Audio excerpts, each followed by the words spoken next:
Welcome to another Flick and the Bozman show as we are pitching our own man, the Boz, for Mets GM. And that position is still open, isn't it, Boz?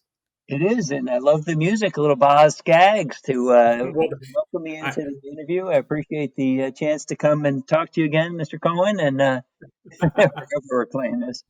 Uh, I, I opened it up for questions, and somebody said, "Who the?"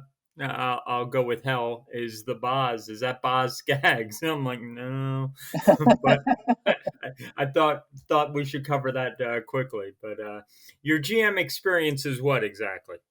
I once won a fantasy league. That counts for something. Was it a baseball league at least? Yes, actually twice. I should say twice. We're not really going to check on these things, but well, How many years I played.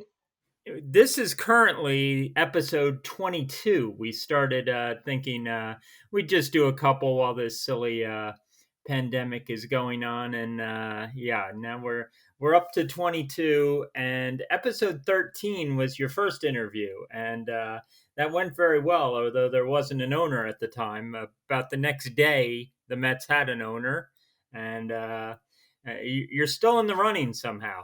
So, congratulations on making it to your second interview. I appreciate that. I will say, I don't think the Mets are going to be hurting for if they don't fill the position. Alderson's going to fill in just nicely, and I expect that that's what they plan to do between now and whenever they hire somebody is just to keep going with him. Were Um, you intimidated by the we won a championship in 3 to 5 years? no, I want a championship next year. Well, there you go. That's the kind of attitude I want here. And what moves have been made so far? If I've been following football more than baseball and been following my Jets, what moves has the team made so far in You've the been off following season? Following the Jets. who? Okay, just check. Uh, the one major thing they did was they offered Stroman a qualifying offer, which he accepted. Um, I would argue parenthetically that 19 million, give or take a little bit, is a lot to pay for a guy who's probably a number three starter at best. At least that's what I've seen out of him. Maybe Mets fans haven't seen him as good as he can be. The good news is it's only a 1 year contract, uh, and he seems to really want to be here despite opting out of last season. So they also offered a major league contract to a minor league pitcher, a relief pitcher whose name escapes me. Which Is that Trevor May? I have written down. no, that's Oh, a real deal. This was I was getting to May. They also offered, that was the other sort of puzzling thing. They offered this AAA pitcher who had literally never pitched in the majors. They offered I have a Sam McWilliams written that's down. the guy. That's the guy. You Uh, should know this if you're going to be the GM. he should never have. I can see offering a guy like that a minor league contract. I have no idea why they wanted to offer him a major league contract. Um, I don't know. That was puzzling. The Trevor May thing, signing, I don't hate it. When we talked about it, Flick, I thought that he's probably the fourth or fifth best relief pitcher on the market. And if you don't want to go sign Liam Hendriks, I get that. He's probably going to cost similar money to what they paid Familia, and I don't think you need to overspend for relief pitching. In fact, I don't think you really need to spend for relief pitching, but you do need to develop your own relief pitching, which I'll get into in a few minutes. Again, for those of you who haven't heard me rant about that in the past. Um, but If you haven't, you can listen to episode 13, as I yeah, said. Yeah. exactly. If you don't want to sign Hendricks, I get that. He's going to be too expensive. But there were three guys that on MLBTradeRumors.com were all supposed to get a 2 year, $14 million contract. And I think the Mets signed the third best of them, which was disappointing. Now, that's not to say he's going to be a bad pitcher. He should be pretty good. Something in the low 3 ERA and a bunch of strikeouts. But they could have done better with either Hand or Rosenthal. I think those would have been better options. Both of them, I would say, will have a better year in 2021. than Trevor May will. All right, Those we'll are the get main to things some more relief pitching later. I have some names here that signed or didn't sign tender contracts that the Mets had to do at that deadline, December 2nd. You could just give me a couple words whether you thought it was a good idea for the player, a good idea for the team, being the Mets, and that's I'll start with Steven Matz. I love Matz as an idea. I think the Mets have single-handedly ruined him by bouncing him back and forth the last 2 years. He's not been healthy. That seems obvious. This is more than a couple words. I I think given where they are and how many relief pitchers they have, I don't see him as a starter. Let me get that out of the way. He's not a starting pitcher.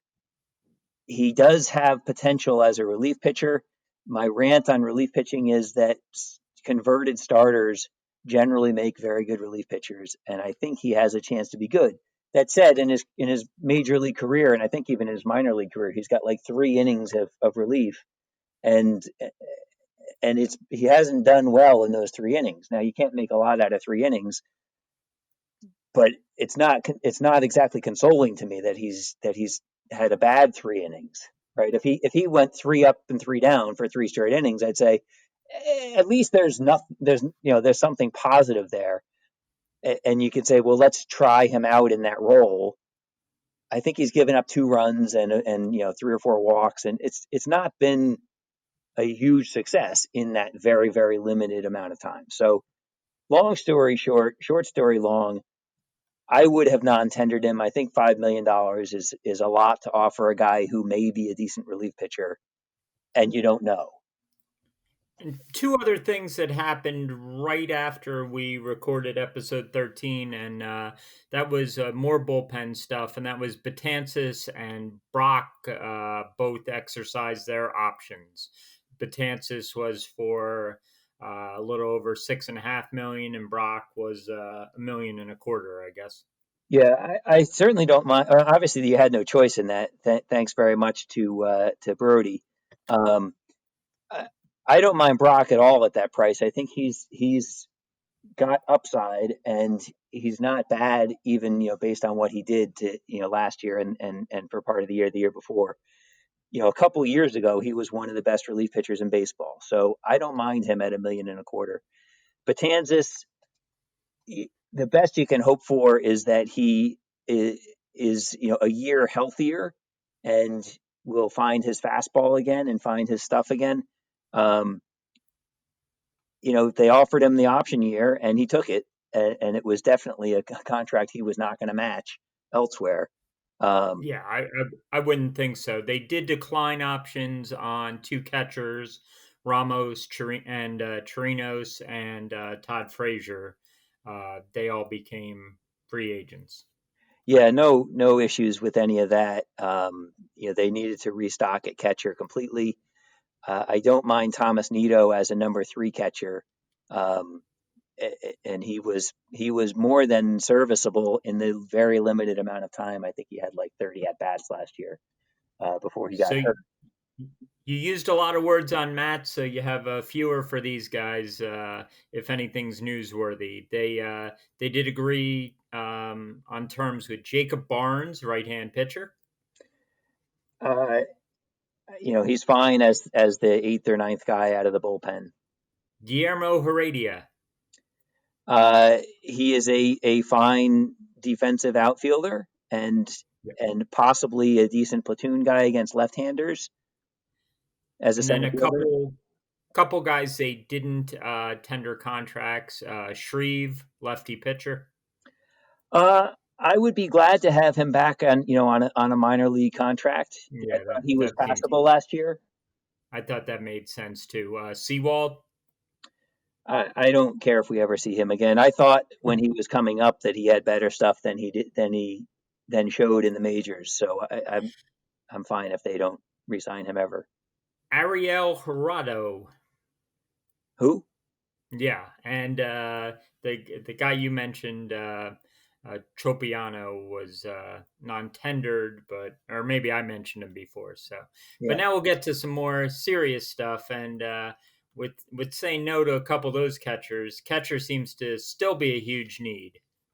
Yeah, and you've seen the one thing that bothers me about what I've seen from in the press about this is that um, they're only talking about getting one catcher. I want to make it perfectly clear: Thomas Nido is not a major league catcher, not even on a part-time position. If he is your emergency guy, your third catcher, in case one of the other guys gets hurt, I'm okay with that. But that's it. I've not seen anything. Even the 25 or 30 at bats he had last year did not convince me anything otherwise. Um, he's not good. He's bad. So you need two catchers, not one. Let's be clear. I am fine if James McCann is the guy instead of Real Muto because I don't want to overpay, but I don't want to overpay James McCann either. He's a 30-year-old, serviceable, slightly above average major league catcher, decent defensively and passable offensively. What other names are still out there? Molina and Suzuki? Yeah, no, there's a bunch of guys who fall into that. Would be a great backup catcher at this point. The guy I sort of by default put in there is Francisco Cervelli, is who may have been signed. I don't see him on the free agent list. But let's see, Suzuki definitely. Matt Wieters is a guy who's had some success in the past and is still passable as a backup. Tyler Flowers has had some success in the past and would be passable. Alex Avila. So there's three or four guys that I would be happy with as the number two catcher. Any chance to give up some of our assets and go for a trade here, a catcher you got your eyes on? I don't think there's a need to. I don't think there's anybody out there that I would want to spend minor league talent on when you can get an equally good guy as a free agent and not give up the talent. So I would hold on to that trading chip for other spots. I'm going to work around the diamond here, and I don't see a need for us to acquire a first baseman unless we do something with the guys we got there already. No, the only thing I'll add about first base is I want Dominic Smith starting at first base. He's the better defensive player.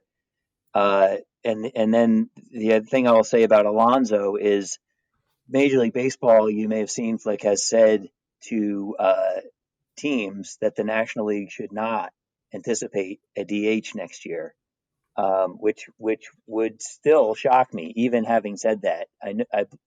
That's based on the Players Association saying that they don't want a DH, which makes no sense to me. Having a DH makes more money for the players. Yeah, So I think they're bluffing. It keeps another guy employed, and Yep. I don't like the DH, but as a Met fan, I should for 2021. That's where I am too. I mean, Alonso is a perfect DH. He actually seemed to hit better as a DH when he didn't have to worry about his defense. So I am with you. I hate the idea of the DH. I think it makes for boring baseball, but it makes the Mets better next year. So I'm kind of torn on that. Do the Mets need to acquire somebody for second base? No, I want McNeil there full time. That's his best position defensively. Let's just put him there and let him hit and let him. I think he's actually above average defensively at second, where he's below average at third base. What do you do at shortstop? Well, I want Jimenez there, some people have mentioned possibly trading for Francisco Lindor. I know Trevor Story is also on the block from Colorado. Here's my theory overall with building a baseball team, Flick, is you need to have guys who bleed blue and orange. And that means they're guys that came up through the system. If you trade for or sign a free agent, they're never going to care as much about your team as someone who grew up on the team. Daniel Murphy and Wilmer Flores were guys that were exemplary of that in the last 5 years with the Mets. Guys who really, really cared about whether or not the team won or lost as much as I did. And that, I think, is something that you just don't get from trading for someone else's player. Now, you can have a few of those guys. I'm not saying you're doing all homegrown guys. You need three different types of guys. You need homegrown stars. You need what I would call trash heap guys that are on their last chance. And I'll tell you a few of those guys in a few minutes. And then you need, free agent or traded 4 stars. So, when we get to center field, I want George Springer on this team because he's the best option we can get as a center fielder anywhere. And there's no second best. Like the gap between him and the next best guy is a huge chasm. So give me George Springer in center field. Yeah, I'm not that kind of excites us. Didi Gregorius at shortstop doesn't. right. And frankly, I would rather have Jimenez there at that price. And even with, Steve Cohen's money, you still have to worry about money because there is the luxury tax and so forth. I don't want to spend money unnecessarily to create a winning team. So I'm going to spend that money that you would have spent on Lindor and the talent to get Lindor elsewhere. I think Jimenez is fine as a shortstop, and particularly if you have Rosario there backing him up, as you would. Get a lefty righty mix there. Yeah, and Rosario, I think again, as we talked about in the past, somebody just needs to teach him how to play baseball. He's got all the physical talent that you could see. He needs to learn how to run the bases and how to steal a base. He needs to learn how to bunt for a base hit. If he can do those couple things, he can still be an all-star player. He's got that much talent. But he needs to get on base more often. And to me, that means dropping down a bunt for a base hit the way Ricky Henderson used to do and the way guys like Vince Coleman used to do. It's a lost art, particularly on the Mets. So you've put McNeil at second. That would beg the question, who's going to be at third? I don't know. Oh, is this not the Abbott and Costello routine? I was ready for it, but no. In all seriousness, I want to trade. I've answered questions at interviews in worse ways, but exactly. that probably wouldn't work. My classic being, how old are you? 21. Where do you hope to be in 10 years? 31. 31, exactly. I want to trade for an established all-star level player, and there are 2 guys that I have in mind. I do not want Arenado from Colorado. I worry that you're going to overpay him for his offense when his offense is really a product of Mile High. His defense is for real. If you want to pay him to be a Gold Glove defender and a 270 hitter, I'm fine with that. But they're paying him. The Rockies are paying him to be a Gold Glove defender. I don't want that in the middle of the lineup. Yeah. He's not the same player at sea level as he is in Colorado. So he's off the table. But because if I don't get a catcher that can bat better than 7th or 8th, and I'm putting my shortstop 7th or 8th, I need my third baseman to hit. Yeah, I want Chris Bryant or Jose Ramirez. Yeah, both realistic in trades. What are you dangling out there? The Mets' number 1 prospect by most lists is Ronnie Morosino. I would add the pitcher they got from the Phillies a couple years ago, Franklin Colome, and I would also add J.D. Davis, who I think would be better in another uniform. I think he's got a good bat. He's got a terrible glove. So if you can trade him to Cleveland and they can, for instance, pencil him in as a young DH that they can control, that would be great. I think the Bryant might cost less, because the Cubs are obviously shedding contracts. Ramirez is signed for a couple more years and would probably cost a little bit more than what I've offered. So you might have to dig down and put somebody else in there to sweeten it. But I would rather have Ramirez. I think Bryant coming off a down year, an injury plagued year, you worry about how much that's going to carry over to next year a little bit. But he's an all-star player. He's still in his 20s, and I believe he's just signed for 1 more year. So you sign him, you try to sign him maybe to an extent. You trade for him rather, and maybe try to sign him to an extension. But in the near, what if I throw this out there? Start the season with Davis, play him there 20 games. If it's working, great. If it's not working, then you make a move. Nope, I've seen enough out of Davis. I don't want him in the field. And if there is a DH, I want Alonso as the DH. So To me, JD Davis is a very tradable asset. I'm done with him. If someone else wants him, I would be glad to package him up, and particularly for a third baseman or a starting pitcher. Well, you kind of sold me on that. I agree with you there.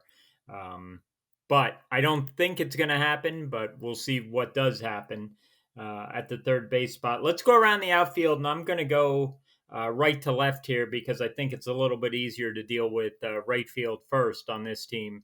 Any problem with Conforto there playing 130 some games plus in right field?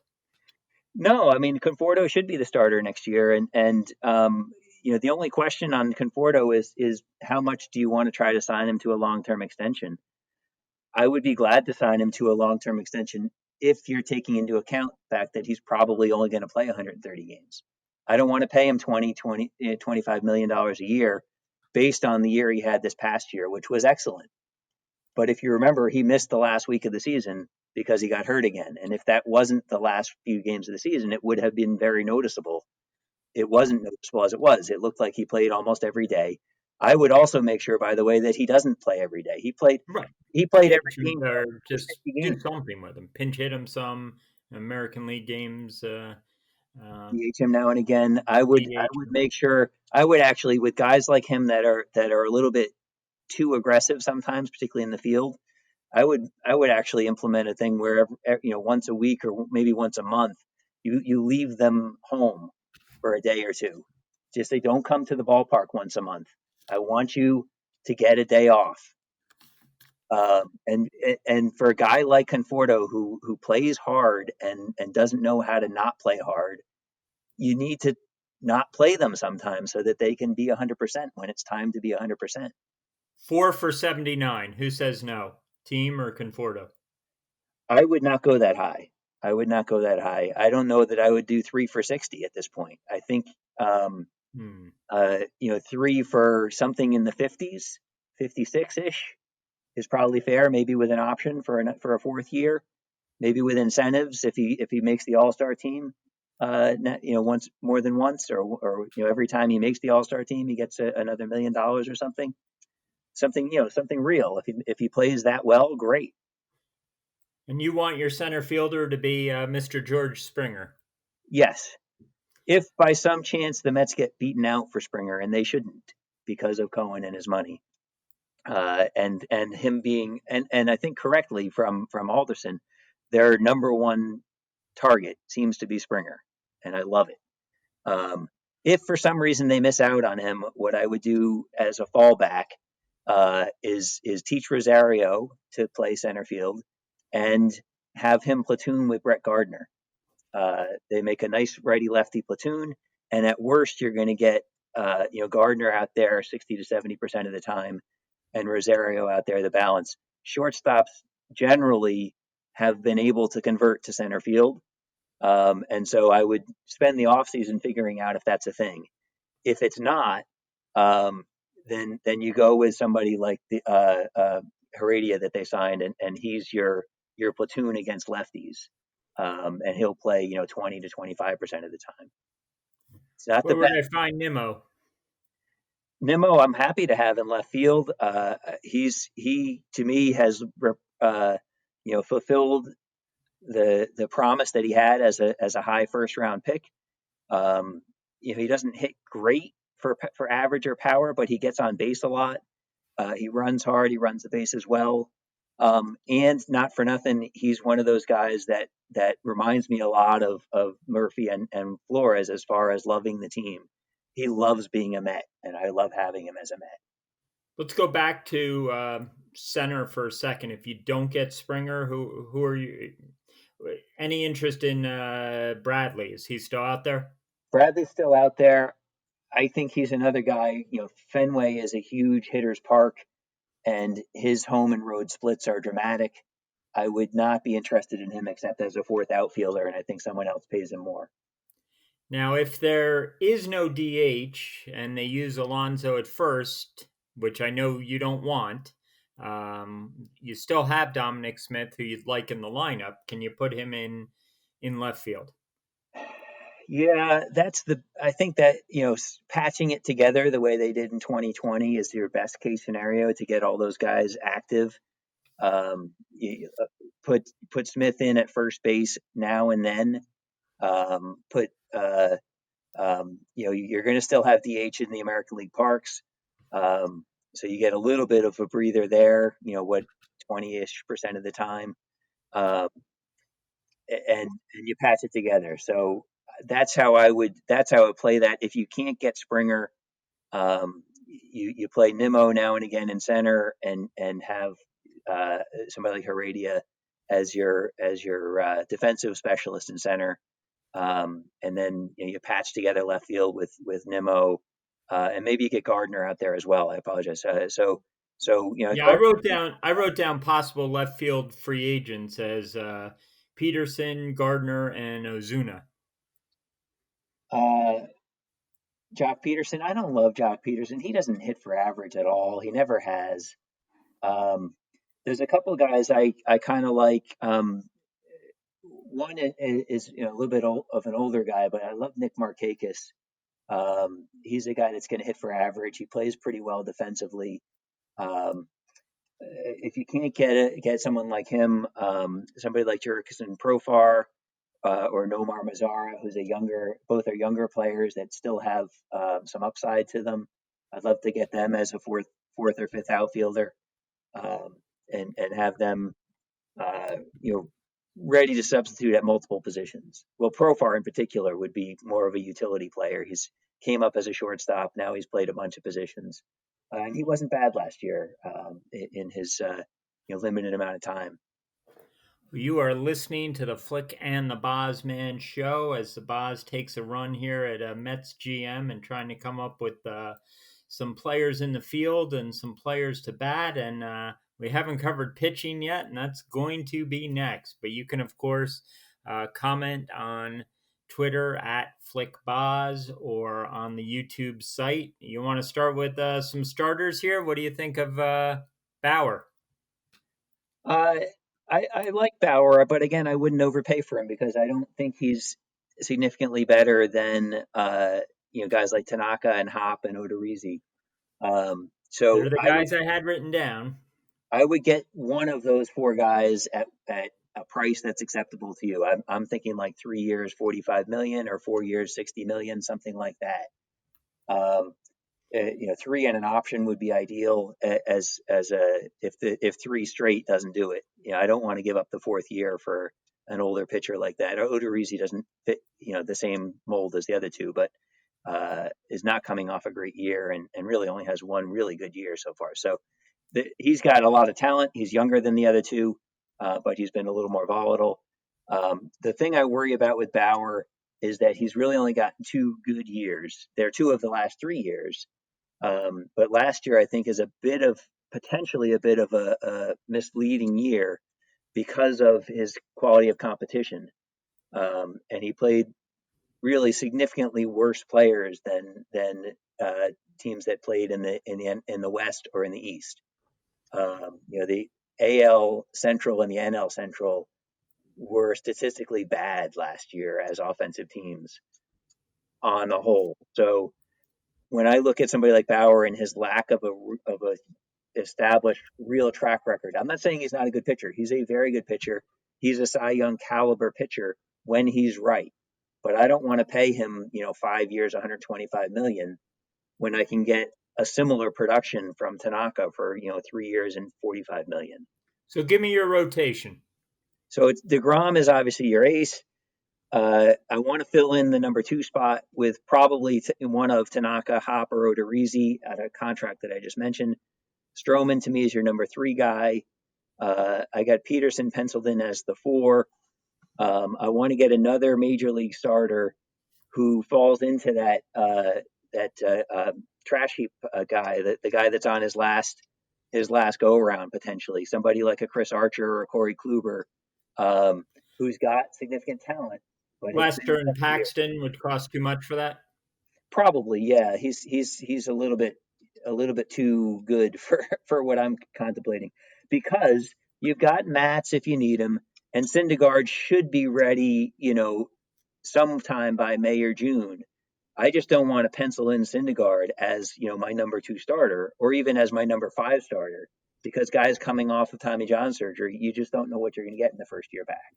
So No, you got ease Syndergaard. them back in. Go four guys when you have to, or you know, Joe Bench to pitch Game 5, and Yeah, and exactly. And there's two guys that are formerly talented guys who are coming off injury and so forth. Carlos Rodon and Matt Moore were both once regarded as potential all-star pitchers. Rodon was, I think, the number 3 overall pick the year he came out in I think 2016. Matt Moore was signed by the Rays when he came up yeah, as a Ray and was brilliant his first couple of years. you might But remember Roden. I don't know, so Rodon's still talented, but he never really put it together in the major league level. So I'm not signing two guys. I'm signing three guys. I'm signing one of those three guys to be a number two starter, and you can count Bauer in there as the fourth guy. But I don't. I think someone else will overpay a lot more than I would. I'm well, signing. someone else that needs a first starter. What aren't they the market to pay more? I'm not sure why we would be paying the most if we're looking for a second starter. And that may be a silly thing. A guy's a guy. They start when they start, but DeGrom's the ace, Yeah, and it, we're not desperate to get an ace. Another right, team's going to be desperate to get a guy to throw well over 200 innings and be their ace, I think. right. I agree. And to me, Bauer is probably the best guy on the market. Um, as a free agent, but to me, he's nowhere close to the number to some of the top free agents that have come out in the past. You think even back to last year when the Nationals re-signed Strasburg. He is well below Strasburg in my opinion as a career. Now Strasburg didn't have as good a 2020, but I don't look at what 12 starts and say that's the guy. It's that's who he is. It's not. It's a partial look at a partial season of who somebody is, and it's in Bauer's case, it's skewed by the competition, I think, slightly. So I'm letting somebody else overpay. I'm getting one of those three guys, four if you want to count Bauer. Stroman and Peterson are my 3 and 4. I'm getting one of Chris Archer, Tyler Chatwood, Corey Kluber, or Taiwan Walker to be the fifth starter. Syndergaard is the guy who hopefully can come in and be maybe even as good as a number 3 next year if he comes back healthy. But I'm not pushing him back. I don't want him to come back out of spring training. The goal So is far, you've been awfully reasonable and haven't spent a ton of money. So you spent some, and this team needs to spend some. well, you're going to spend a little bit to get Tanaka. You're going to spend you have to pay either Bryant or Ramirez. You're going to spend to get Springer, and you're going to spend to get McCann and Cervelli. So in total, I mean, we're going to be close to 200 million when everything's said and done. Unfortunately, there's not a lot you can do in the bullpen because they've already filled it out on a major league level with so many of these guys. Diaz is your closer. May and Lugo are great as, or at least very good as setup guys. And then to me, there's a bit of a drop off. Unfortunately, you got Betances, Familia, Wilson, and Brock are all back next year, and they're okay. Maybe there's better talent there than has shown Well, in the last couple it, of years. if for the first 20 to 40 games of the year you need to have the fifth starter of being a bullpen game, there you go. Where? to the guys you just mentioned. Oh, you have Familia be an opener? I don't want. Lugo is a bullpen guy. Lugo is never going to start again for the Yeah, next. I have Familia tell him you're pitching 2 innings. Yeah, I don't. I don't know. I I'm don't. just saying if you have to. I don't love it. I don't love bullpen to start to open at all. But if you have to, you have to. Yeah, yeah. No, I don't. I don't hate that. There's I a just think the other names I wrote down here, we're either not going to have room for them or another team's going to need them more. Hendricks is a good pitcher, but yeah, Hand's a good pitcher, but I don't see how we have room for him. right. Right, I agree, and I don't see, I just don't see, it was similar to when the Mets last year, needed a swing man as a starter, and there were a couple guys available, and they kept sort of missing on him because they were going to be used by the Mets as a bullpen guy first, and by other teams as a starter. And that's kind of where they are here. The bullpen is pretty much full. So if you're going to sign, uh, um, Rosenthal, say, you've got to be willing to either eat Brack's contract or trade him. Maybe Yes. you can. Maybe Brack is cheap enough that someone would take on that Yeah, contract. maybe some team takes a shot with him. I agree. I He's would probably like the to see that. one guy. If I'm sitting out there, he might be the one guy I take a run at. I mean, the I would- other guys are good pitchers, but I don't want to pay them what they're getting paid right now. right now, I would also consider eating a good bit of Betances' salary to let him let some other team discover if he's got a fastball or not next year. Yeah, Um, if some team's willing to pay him what 3 million, and we pay him about the same. right, right. So I'm happy to trade out of the bullpen to sign a better bullpen guy like Hand or Rosenthal. The other guy I have that I think deserves some attention is Jake McGee, the former Rays closer who struggled for the last 4 or 5 years in Colorado before going to the Dodgers last year, and suddenly he turned back into a 2 ERA pitcher when he wasn't pitching at altitude again, half his games. I would be glad to have him. I think he was on the MLB Trade Rumors site as a guy who was not in the top 50 free agents, so he could probably be had for something like 1 year and 5 million based on that evidence. And I would love to have him at that because I think to be he has the potential to be the best arm in your bullpen.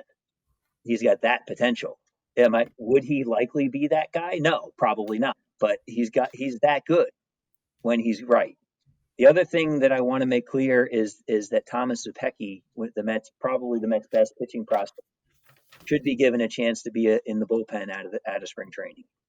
Um, he is exactly the kind of guy, a power left-handed arm with a lot of strikeouts in the minor leagues as a starter, who has been able to convert to bullpen and be extraordinarily successful. And you go back in Mets history, just in Mets history, Familia and Lugo are two guys on the team who came up as starters and stunk, but were very good relief pitchers. Um, and then go back, John Franco, Randy Myers, Benitez, Tug McGraw, Ron Taylor. They were all starting pitchers coming up, and they were all bad at it, but they were all very good relief pitchers.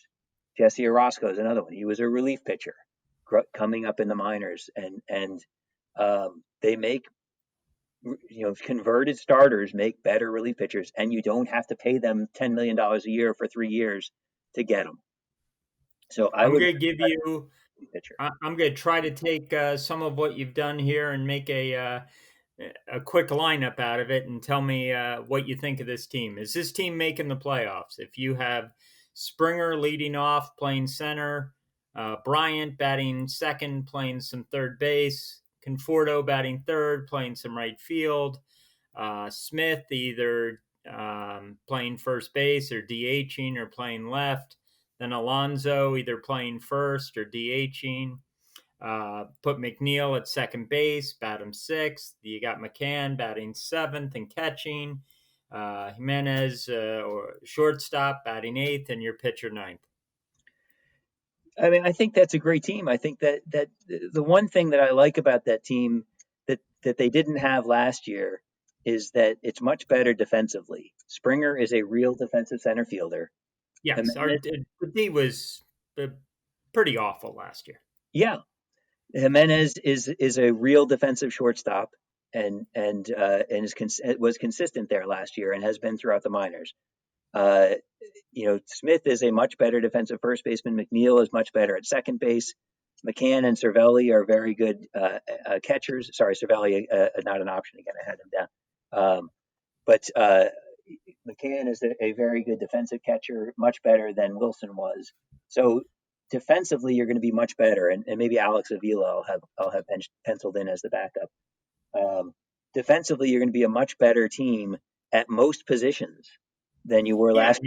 you're mixing up. You have some lefties, some righties, so you're not overly weighted one way or another. You adjust the lineup based on the starter, and even if it's not a platoon situation, moving guys from Conforto could bat second. Conforto can lead off if you need him to. So Yeah, I like McNeil as the two guy. I think he's a quintessential two guy, a guy that fine, can bat on the move him ball. from 6 to 2. I'm not offended Yeah, by that.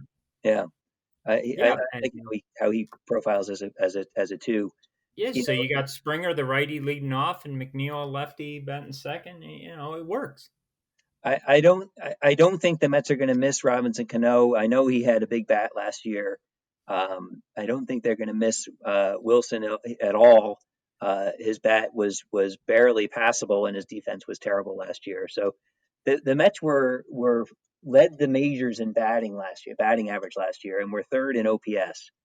And I think you're as good or better with this team offensively, and you're way better defensively. So I like this team a lot. I think the other thing that the last year's team didn't have was starting pitching depth. They had five good pitchers to start the year. They lost two of them before the year started, and they never replaced them. We're going into the year with at least seven major league starters. You've sold me. I don't know what I'm hiring you for or what I have the power to hire you for, but I'm sold. I like this team. All right.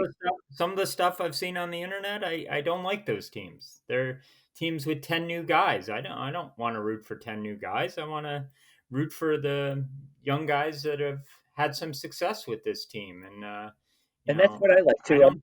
Not for nothing. I like having Dom Smith and McNeil and Nimmo and Conforto and Degrom and Peterson and Lugo. These are guys that came up with the team and that have never left the team. They're Mets, and they love being a Met. And Rosario too, for that matter. If he can ever get his act together, he can. Again, he's got all-star talent. I think every trade you see on the internet starts with him. And I don't want it to start with him. If we're giving him up, we better be getting something good back. Yeah, yeah, I, he does have that kind of talent. So I would definitely hold on to him for at least one more year. Give him another chance, particularly as a center fielder. You spot him as a utility player, and see what he can do. You see how many positions he can learn in the off season, but mostly teach him how to bunt and teach him how to steal. I'm Um, just gonna throw a few things out here. On we did episode 13. That was September 26th. So if you're listening to this episode 22, about 60 days later, 70 days later, you can see what's changed. If you listen to the two of them back to back, if you're on Twitter, you can go to that at FlickBoz or even the hashtag Boz for Mets GM. I mean, you know your stuff when it comes to the Mets and so many other things, but that was really cool. And in 44 minutes or so, I think you laid out a pretty darn good team, one that I'd like and one that I'd root for. Thanks, Flick. And the thing that I like about this, as we talked about, is it it values creating your own stars, right? You want guys that came up as a Met, not just for the fans, but because I truly believe that guys like Dominic Smith and Brandon Nimmo and Jeff McNeil care about the Mets at least as much or almost as much as most fans do, and that is something that I would put a value on and make as part of the team strategy going forward. That's Let's develop that's guys that care about being the Mets, being on the Mets, again, not exclusively, but as a core part of what this team is going to be going forward. I love it, and hopefully, if you're listening, you also tune in later in the week to hear Dave attempt something he's apparently much worse at, and that's trying to make some Hey, football picks. But we, I had to take a dig at you. I've been loving this whole thing, and if you didn't hear episode 13, which was his first attempt at being the GM of the Mets. It's a good listen, and it goes nicely with this one, we hope. And then we'll do some talking later in the week and talk some football. Awesome. Thanks, man. Appreciate it. All right. Thanks a lot, everyone.